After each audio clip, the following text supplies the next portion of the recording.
ನಮಸ್ಕಾರ. ಭಾರತ ವಿರುದ್ಧದ ಮೊದಲ ಏಕದಿನ ಪಂದ್ಯವನ್ನ ಹೀನಾಯವಾಗಿ ಸೋತಿತು ಇಂಗ್ಲೆಂಡ್. ಬಳಿಕ ಕೋಪಗೊಂಡರು ಆಂಗ್ಲ ದಿಗ್ಗಜರು. ನಂತರ ನೀಡಿದರು ದೊಡ್ಡ ಹೇಳಿಕೆ. ಹಾಗಾದ್ರೆ ಸುದ್ದಿಯ ಸಂಪೂರ್ಣ ಮಾಹಿತಿ ಏನು? ಅಷ್ಟಕ್ಕೂ ಭಾರತ ವಿರುದ್ಧ ಇಂಗ್ಲೆಂಡ್ ಮೊದಲ ODI ಪಂದ್ಯ ಸೋತ ಬಳಿಕ ಇಂಗ್ಲೆಂಡ್ನ ಕ್ರಿಕೆಟ್ನ ದಿಗ್ಗಜ ಹಾಗೂ ಮಾಜಿ ಆಟಗಾರರು ಹೇಳಿದ್ದೇನು ಗೊತ್ತಾ? ಹೀಗೆ ಇದರೆಲ್ಲದರ ಬಗ್ಗೆ ಈ ವಿಡಿಯೋದಲ್ಲಿ ತಿಳಿಸಿಕೊಡ್ತಾ ಹೋಗ್ತೀನಿ. ಆದ್ದರಿಂದ ದಯವಿಟ್ಟು ಈ ವಿಡಿಯೋವನ್ನ ಕೊನೆವರೆಗೂ ನೋಡಿ. ಆದರೆ ಅದಕ್ಕಿಂತಲೂ ಮುನ್ನ ಯಾರನ್ನು ನಮ್ಮ ಚಾನೆಲ್ಗೆ ಸಬ್ಸ್ಕ್ರೈಬ್ ಮಾಡಿಲ್ವೋ ಸೊ ದಯವಿಟ್ಟು ಈ ಕೂಡಲೇ ನಮ್ಮ ಚಾನೆಲ್ಗೊಂದು ಸಬ್ಸ್ಕ್ರೈಬ್ ಮಾಡಿ. ಹೌದು, 5 ಪಂದ್ಯಗಳ T20 ಸರಣಿನ ಹೀನಾಯವಾಗಿ ಸೋತಿದ್ದ ಪ್ರವಾಸಿ ಇಂಗ್ಲೆಂಡ್ ತಂಡವು ಇದೀಗ ಏಕದಿನ ಸರಣಿಯನ್ನ ಕೂಡ ಸೋಲಿನೊಂದಿಗೆ ಶುರು ಮಾಡಿದೆ.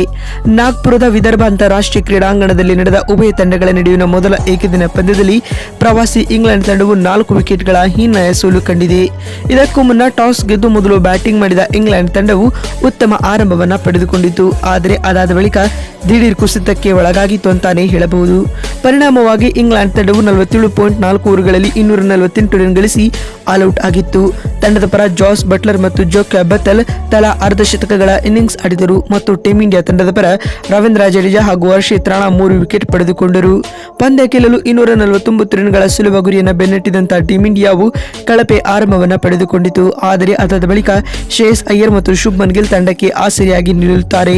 ಪರಿಣಾಮವಾಗಿ ಟೀಂ ಇಂಡಿಯಾವು ನಿಗದಿತ ಟಾರ್ಗೆಟ್ ಅನ್ನ 38.4 ಓವರ್ಗಳಲ್ಲಿ 6 ವಿಕೆಟ್ ಕಳೆದುಕೊಂಡು ಚೇಸ್ ಮಾಡಿತು. ಟೀಂ ಇಂಡಿಯಾ ತಂಡದ ಪರ ಶುಭ್ಮನ್ ಗಿಲ್ 96 ಎಸೆತಗಳಿಂದ 87 ರನ್ ಬಾರಿಸಿದರೆ ಶ್ರೇಯಸ್ ಅಯ್ಯರ್ ಹಾಗೂ ಅಕ್ಷರ್ ಪಟೇಲ್ ಕೂಡ ತಲಾ ಅರ್ಧ ಶತಕಗಳನ್ನು ಸಿಡಿಸಿದರು. ಇದರೊಂದಿಗೆ ಟೀಂ ಇಂಡಿಯಾವು ಮೊದಲ ಏಕದಿನ ಪಂದ್ಯವನ್ನ 4 ವಿಕೆಟ್ಗಳಿಂದ ಗೆದ್ದುಕೊಂಡು ಸರಣಿಯಲ್ಲಿ 1-0 ಮುನ್ನಡೆಯನ್ನ ಪಡೆದುಕೊಂಡಿದೆ.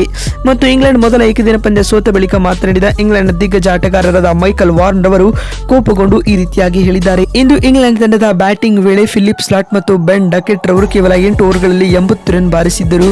ನನಗನಿಸಿತ್ತು ಇಂದು ಇಂಗ್ಲೆಂಡ್ ತಂಡ 300ಕ್ಕೂ ಅಧಿಕ ರನ್ ಬಾರಿಸುತ್ತದೆ ಎಂದು. ಆದರೆ ಅದಾದ ಬಳಿಕ ರೋಹಿತ್ ಶರ್ಮಾ ರವರ ನಾಯಕತ್ವದಲ್ಲಿ ಟೀಂ ಇಂಡಿಯಾದ ಬೌಲರ್ಗಳು ಉತ್ತಮವಾದ ಕಮ್ ಬ್ಯಾಕ್ ಮಾಡಿದರು. ಇದು ಉತ್ತಮವಾಗಿತ್ತು. ಇದಲ್ಲದೆ ಇಂಗ್ಲೆಂಡ್ ತಂಡವನ್ನ ಕೇವಲ 250ರ ಒಳಗೆ ಕಟ್ಟಿ ಹಾಕಿದರು ಎಂದು ಮೈಕಲ್ ವಾರ್ನ್ ಹೇಳಿದ್ದಾರೆ. ಮತ್ತು ಮಾತು ಮುಂದುವರಿಸಿದ ಅವರು, ಇದಲ್ಲದೆ ಚೇಸ್ ಮಾಡುವ ವೇಳೆ ಬೇಗನೆ 2 ವಿಕೆಟ್ ಕಳೆದುಕೊಂಡರೂ ಕೂಡ ಶ್ರೇಯಸ್ ಅಯ್ಯರ್ ಮತ್ತು ಶುಭ್ಮನ್ ಉತ್ತಮವಾದ ಆಟವನ್ನು ಆಡುವ ಮೂಲಕ ಪಂದ್ಯದ ಚಿತ್ರಣವನ್ನೇ ಬದಲಿಸಿದರು. ಇಂಗ್ಲೆಂಡ್ ಯೋಚಿಸಿದ್ದನ್ನ ಇವರಿಬ್ಬರು ಮಾಡಿಸಿದರು. ಶ್ರೇಯಸ್ ಅಯ್ಯರ್ ಅವರು ODI ಪಂದ್ಯವನ್ನ T20 ಮಾಡಿದರು. ನಿಜವಾದ ಬಸ್ ಬಾಲ್ ಕ್ರಿಕೆಟ್ ಅಯ್ಯರ್ ಮತ್ತು ಶುಭ್ಮನ್ ಆಡಿದರು ಎಂದು ಮೈಕಲ್ ವಾರ್ನ್ ಕಿಡಿಕಾರಿದ್ದಾರೆ. ಮತ್ತು ಇದಾದ ಬಳಿಕ ಮಾತನಾಡಿದ ಅಲಿಸ್ಟರ್ ಕುಕ್ ರವರು ಈ ರೀತಿಯಾಗಿ ಹೇಳಿದ್ದಾರೆ. ನಮ್ಮ ಇಂಗ್ಲೆಂಡ್ ತಂಡವು ODI ಸರಣಿಯಲ್ಲಿಯೂ ಅತ್ಯಂತ ಕಳಪೆ ಆಟವನ್ನು ಆಡುತ್ತಿದೆ. ಇಂಗ್ಲೆಂಡ್ ತಂಡದ ಈ ಹೀನಾಯ ಸೋಲು ನನಗೆ ನಿರಾಸೆ ತಂದಿದೆ. ಬ್ಯಾಟಿಂಗ್ ವೇಳೆ ನಮ್ಮ ತಂಡವು ನಿಯಮಿತ ಅಂತರದಲ್ಲಿ ವಿಕೆಟ್ ಕಳೆದುಕೊಳ್ಳುತ್ತಾ ಸಾಗಿತು. ಉತ್ತಮ ಆರಂಭ ಸಿಕ್ಕರೂ ಕೂಡ ಒಂದೊಳ್ಳೆ ಟಾರ್ಗೆಟ್ ಸೆಟ್ ಮಾಡುವಲ್ಲಿ ನಮ್ಮ ಆಟಗಾರರು ವಿಫಲವಾಗಿದ್ದಾರೆ. ಇಂದಿನ ಪಂದ್ಯದಲ್ಲಿ ಶ್ರೇಯಸ್ ಅಯ್ಯರ್ ಮತ್ತು ಶುಭ್ಮನ್ ಗಿಲ್ ಉತ್ತಮವಾದ ಆಟವನ್ನು ಆಡಿದ್ದರು ಮತ್ತು ಕೆಳ ಹಂತದಲ್ಲಿ ಅಕ್ಷರ್ ಪಟೇಲ್ ಕೂಡ ಅಮೋಘ ಆಟವನ್ನು ಆಡುವ ಮೂಲಕ ತಂಡದ ಗೆಲುವಿಗೆ ಕಾರಣರಾದರು. ನಮ್ಮ ತಂಡ ಮುಂದಿನ ಪಂದ್ಯದಲ್ಲಿ ಕಮ್ ಬ್ಯಾಕ್ ಮಾಡಲಿದೆ ಎಂದು ಅಲಿಸ್ಟರ್ ಕುಕ್ ಹೇಳಿದ್ದಾರೆ. ನೋಡಿದಲ್ಲ, ಇಂಗ್ಲೆಂಡ್ ಮೊದಲ ಏಕದಿನ ಪಂದ್ಯ ಸೋತ ಬಳಿಕ ಇಂಗ್ಲೆಂಡ್ನ ದಿಗ್ಗಜರು ಹೇಳಿದ್ದೇನು ಅಂತ ತಿಳಿಸಿಕೊಡುವ ನಮ್ಮ ಈ ಪ್ರಯತ್ನ ನಿಮಗೆ ಇಷ್ಟವಾಗಿದ್ದಲ್ಲಿ ತಪ್ಪದೆ ಈ ಕೂಡಲೇ ಈ ವಿಡಿಯೋಗೊಂದು ಲೈಕ್ ಮಾಡಿ. ಮತ್ತೊಂದು ವಿಡಿಯೋದಲ್ಲಿ ಸಿಗ್ತೀನಿ. ನಮಸ್ಕಾರ.